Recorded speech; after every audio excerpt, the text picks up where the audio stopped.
Olá a todos e a todas. Pessoal, bom, primeiro já peço desculpas antecipadamente se a luminosidade não estiver muito legal aí para vocês, porque eu estou gravando em um outro espaço aqui da minha casa, então é por isso.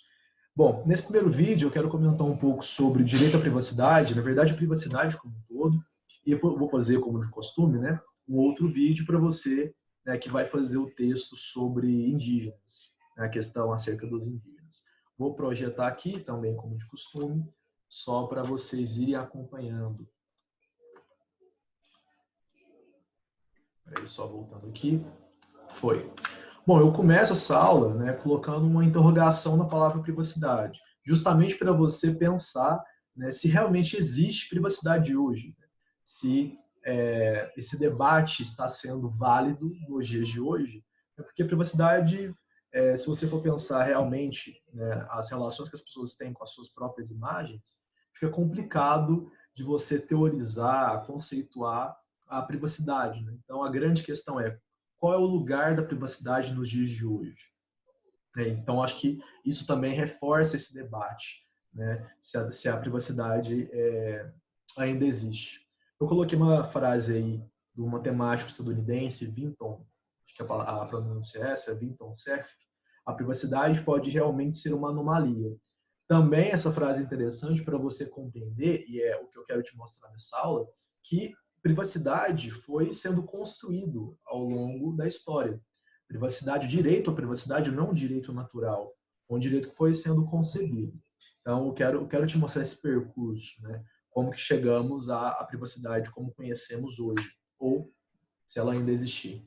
Bom, eu dividi a aula, né? Nessa primeira parte eu chamei de privacidade desconhecida, que as pessoas realmente não conheciam a privacidade como você conhece hoje.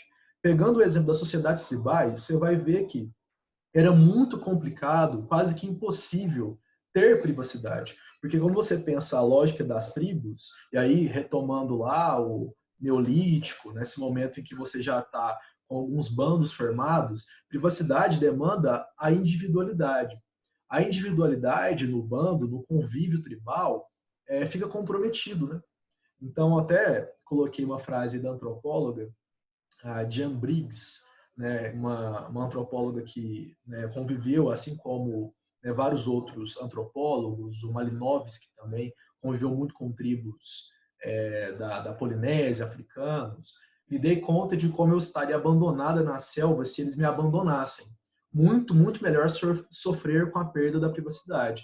Então, essa frase ela é muito interessante, porque ela já diz muito sobre a sociedade tribal, que preferiu sofrer com a perda da privacidade, que era realmente inexistente, do que ficar sozinho, né? Ter que caçar sozinho, solitariamente, ter que arrumar alimento e por aí vai. Então, a lógica tribal, ela demanda muito da coletividade. Então, fica complicado você ter ali uma divisão de privacidade na coletividade, já que é algo intrínseco à sociedade tribal.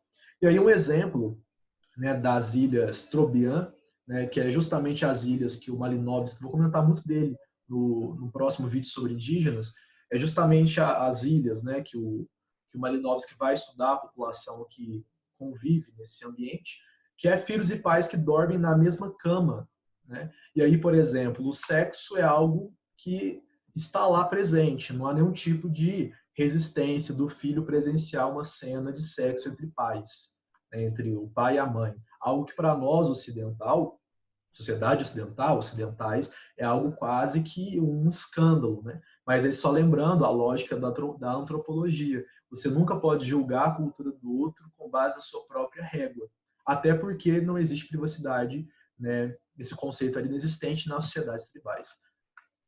Bom, passando para a Antiguidade Clássica, que eu coloquei Roma como exemplo, você ainda, né, ainda existe essa privacidade que não é conhecida. Ficou horrível a minha frase. A privacidade continua sendo desconhecida, né, é uma continuidade. O que vai te mostrar muito bem isso é a arquitetura. A arquitetura de Roma, quando você vai estudar as casas, né, as grandes casas em Roma, você vai ver que muitas das vezes você tem apartamentos lotados e paredes muito finas, de tal forma que você consegue escutar o que o seu vizinho está comentando. Isso aqui vai tomar outras proporções naquele momento em que você tem a verticalização de Roma, né? a construção das ínsulas, em que Roma, você começa a ter ali uma superpopulação, né, no Império Romano, e aí há a necessidade de você construir prédios mais verticais, as famosas ínsulas. E aí a lotação, paredes finas, não existia uma preocupação tão forte com a privacidade, até porque era muito comum em Roma, dá uma olhada aqui, as termas, né? Eu já comentei com você em vários outros temas que as termas em Roma, né, que é basicamente um mix de higienização, não é à toa que Roma demorou muito para ter epidemias, porque as termas serviam para isso também, para as pessoas se higienizarem, mas também era um momento de entretenimento, era um momento de diversão. E ali, é claro, todo mundo se expunha de alguma maneira, se mostrava de alguma forma muito livre. Inclusive o sexo na Roma Antiga era algo muito público. É só para você ter uma noção, aí tem um afresco da cidade de Pompeia, né? Não é à toa que você tem lá o primeiro estilo pompeiano, o segundo estilo pompeiano. A cidade de Pompeia tem vários afrescos importantes na pintura romana. E aí você tem aqui uma cena de sexo. Para você ver o tanto que o sexo era algo público, né? Porque você não tinha esse véu da privacidade como temos hoje. E aí, só para você ter uma noção também, isso aqui é uma inscrição encontrada em uma das termas de Roma. Banhos, bebidas e sexo corrompem nossos corpos, mas banhos, bebidas e sexo fazem a vida valer a pena.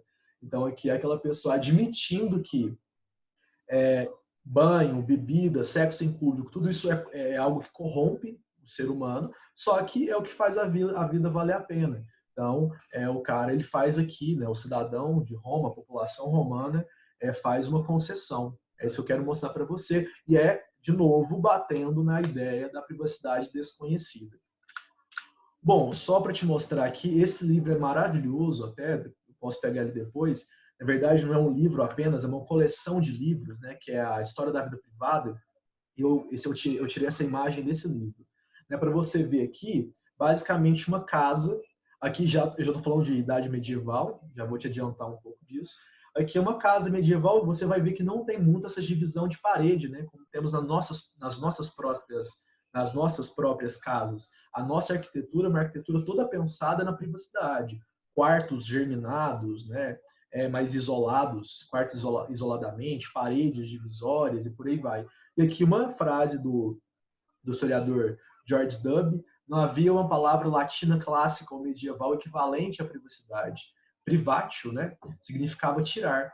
Então, a palavra privacidade não tinha nem a conotação que tem hoje. Isso ainda no mundo medieval, para você ver que o conceito de privacidade foi sendo construído ao longo dos tempos. E aí, acho que reforça mais ainda nesse ambiente medieval, né, na perspectiva desse mesmo historiador, uma cena em que você tem uma prática que era muito comum também no mundo medieval, que era as pessoas acompanharem o rito sexual, né? Noivos subiam na cama diante dos olhos de familiares e amigos, e no dia seguinte exibem os lençóis como prova de que o casamento havia sido consumado. Então, assim, é uma privacidade zero, né? Muito é o contrário de privacidade, né? Você escancarar o ato sexual e provar para as pessoas que esse ato sexual foi consumado.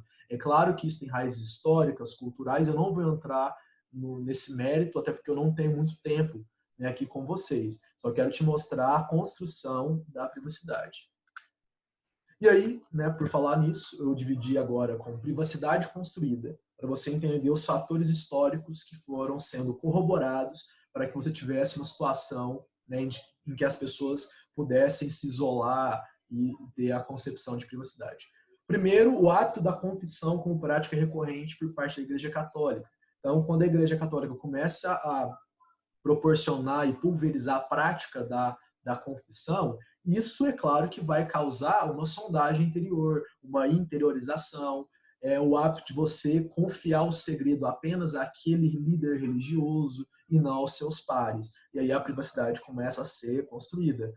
Um melhor exemplo, né, um outro fator também que se soma ao fator da Igreja Católica é a construção da prensa do Gutenberg, né? Porque a prensa do Gutenberg, para além de você ter aí a Bíblia sendo traduzida do latim em outras línguas, também promoveu uma leitura mais individual, uma leitura silenciosa, que praticamente era inexistente, porque o hábito de leitura era a leitura em público. Então, no momento que as pessoas começam a pegar um livro e ler isoladamente, há também ali um processo de interiorização, um processo de individualização. Peste negra e a contaminação, né? Você está vendo isso, você está convivendo com o momento de pandemia, fica fácil você entender. Quando acontece a peste negra, ali, século XIV, nesse momento, é complicado você ter a prática das camas, né? Aquelas camas em que deitava o pai, o filho, por aí vai. Demorou muito para você ter as camas, né, como você tem hoje, camas separadas. Então, por exemplo, essa prática do quarto muito grande, uma cama para a família inteira, ficou complicado manter essa estrutura com a peste negra, devido justamente à contaminação. Então, uma consequência da peste negra, devido à contaminação, foi as pessoas se isolarem um pouco mais. E o fato das pessoas se isolarem, um quarto separado para cada um, isso também ajudou na construção da privacidade. Século XX, esse tem uma grande virada, né? Que é a tecnologia e as informações pessoais. O século XX já começa a ter uma união, né, desses dois polos, que é justamente esses dois polos, né, esses dois polos constituem a espinha dorsal do debate sobre privacidade até hoje, né, que vem lá do século XX. Por quê? No século XX você já tem a construção do telefone, só que o telefone era algo muito caro para as pessoas, de tal forma que era um hábito muito comum as pessoas compartilharem linhas telefônicas. Então eu tinha um pouco mais de grana, eu comprava uma linha e era compartilhado as linhas telefônicas. O que começou a acontecer? O hábito das pessoas, um escutar a conversa do outro. Isso também ajudou essa população a construir a privacidade, sentir a necessidade de ter um ambiente mais privado. É uma consequência aqui um pouco econômica associada à tecnologia. Soma-se a isso também o fortalecimento do debate sobre a transparência política, sobretudo nos Estados Unidos. Começa a haver uma cobrança, né, por parte da população em relação aos políticos, eu preciso de ver as suas transações econômicas. Né? E esse debate até hoje ele é muito associado, né, de você ter uma transparência política. Só que para você ter uma transparência política, esse homem do Estado, esse homem público, tem que sacrificar a sua privacidade. Né? Por isso que ele é homem público. E aí eu acho que uma invenção que vem, né, para coroar tudo isso que eu estou falando e aí sem constituir a privacidade, é claro que não só isso, mas também auxilia muito, que é a criação dos fones de ouvido. Né? Aí você tem realmente uma individualização muito, muito imperante, né? Porque o hábito de escutar música conjuntamente, ele é quebrado pelo hábito de você escutar a sua própria música no seu próprio momento. Algumas imagens que vão te ajudar. Essa é a carta do John Adams, aqui nesse momento histórico, ele era futuro presidente dos Estados Unidos, né, em que ele fala: não tenho nenhuma obrigação moral ou outra de publicar no mundo quanto minhas despesas ou receitas representam anualmente. Então, uma recusa desse homem que viria a ser um homem público de ampliar, publicar para o mundo as suas despesas, as suas receitas. E aí você pensa, por exemplo, no caso do Edward Snowden, né? Tanto que a privacidade ainda é um debate muito polêmico no âmbito político. Você pensa também a manipulação que existe, né, nas eleições, sobretudo 2016, tal, dessa questão de você, por algoritmos, sugerir ali aquele partido político ou aquele político. Também está associado à privacidade das pessoas, na verdade, mais associado à perda da privacidade. Esse anúncio, né, de 1903, esse aqui é muito legal, porque é um anúncio que utilizou a imagem da mulher do presidente Grover Cleveland. E ele ficou muito pistola com isso. Inclusive, ele começou a cobrar multas dessas empresas que começaram a usar o rosto da sua esposa, porque as pessoas entendiam que a sua esposa era uma mulher bonita. E começaram a pegar a esposa desse presidente e colocar, sem nenhum tipo de permissão, assim, colocar forçosamente nos anúncios. E aí você começa a ter também, começa a germinar essa discussão sobre direito de imagem, né, que é importante aqui para nós. E aí, para a gente fechar isso, eu quero comentar um pouco sobre o Zygmunt Bauman, com o conceito de pós-panótico. O que acontece? Você sabe, né, na verdade, o panótico vem lá do Jeremy Bentham, e o Foucault vai teorizar sobre o panótico. E o Zygmunt Bauman ele entende que hoje todo mundo convive dentro de um panótico. João, o que é um panótico? Panótico é um sistema de prisão que você tem uma torre central que vigia todas as celas. Então, os presidiários, eles têm a sensação a todo momento, uma força coercitiva de estar sob uma vigilância. Só que é aquela bela questão, o cara que está dentro da cela, ele não sabe se existe alguém na torre. Ele não tem contato, ele não consegue enxergar. E aí ele tem a sensação que a todo momento alguém está na torre. Só que em muitos momentos não tinha ninguém na torre. Mas como o cara não consegue enxergar, ele tem a sensação de estar sendo visto, monitorado. O Bauman diz para a gente que o panóptico ele foi substituído, evoluído, transformado, ressignificado, né, com as câmeras. Hoje você tem câmera em todos os ambientes, quase, né, na sua vida, supermercado, por aí vai. De tal forma que você está dentro do panóptico. Você tem sempre a sensação que você está sendo vigiado, monitorado.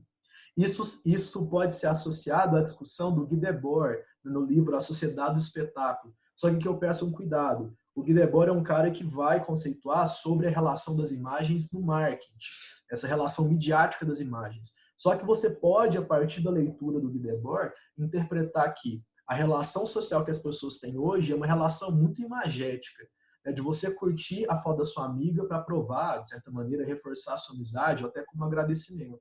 E essa é uma relação social configurada pelo recurso das imagens. E isso é um problema para a privacidade, porque você mesmo dificulta a sua privacidade, porque você tira fotos suas a todo momento, justamente para você reforçar os seus laços sociais de amizade. Então, essa é uma problemática também para nós no âmbito da modernidade, da pós-modernidade, né, associada à privacidade. Tranquilo? Pessoal, é basicamente isso. A discussão foi um pouco mais rápida hoje, até para não ficar cansativo o vídeo. Qualquer dúvida, fique à vontade. Bom, além disso, boa semana e bons estudos para vocês.